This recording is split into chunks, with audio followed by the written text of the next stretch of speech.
The Consequence of Audience by Hayden Anhedonia.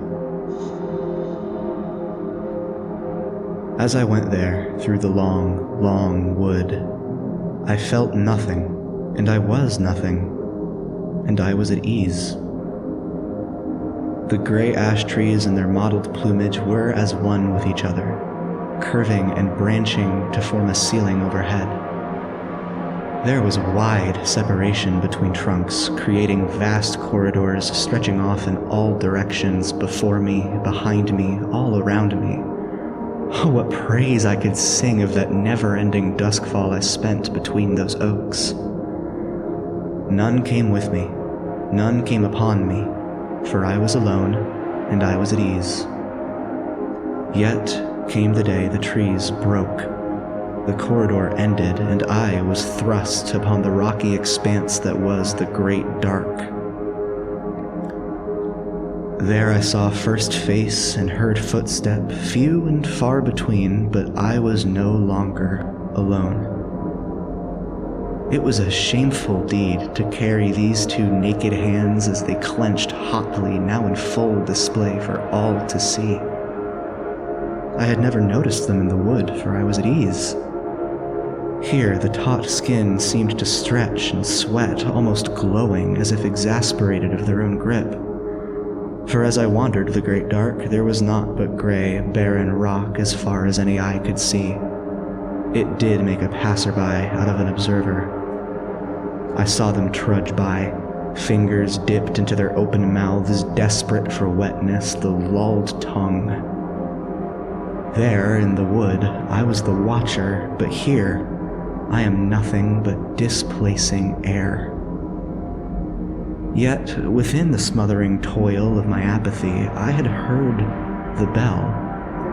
Murmur of God between their slick, bent fingers ruffled the hair on the back of my neck.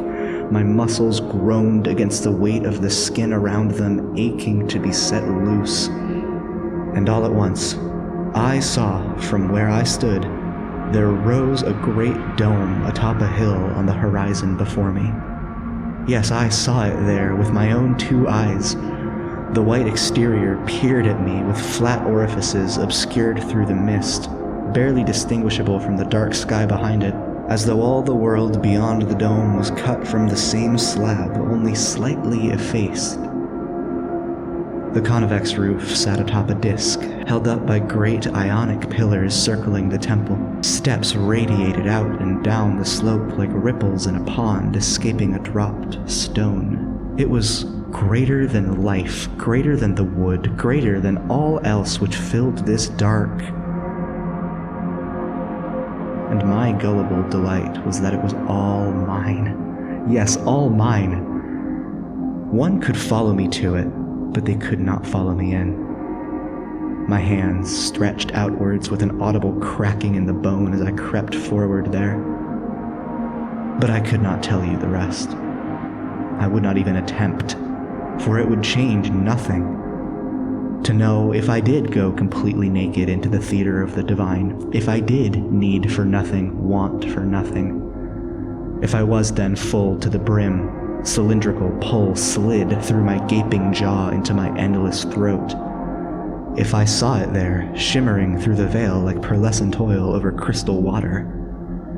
If it heard me singing, with every atom that formed me through every orifice and wound that I had, polytonal, in my begging for it to complete me with the fifth. If it looked into me, saw how I needed to know what God knows and to be with Him. If it spoke back to me, in flat dissonance, how couldn't we? It would be of no good to speak these things to you. In what way I was still returned to the ground, even if beneath it, intact, with my puerile need to repeat myself and my mistakes. But who would not climb the wall for a peer over the edge? The cautionary tale is the fool's errand. And I am no fool.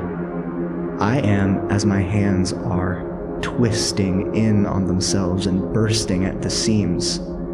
I cannot contain the ache for sensation. Just as I could not contain the grief as I fell, nor the agony as I crawled my way back to this rocky countryside, and lo, I am on my way there again now.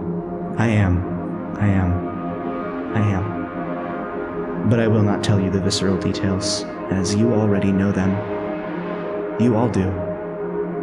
It's happening to everybody.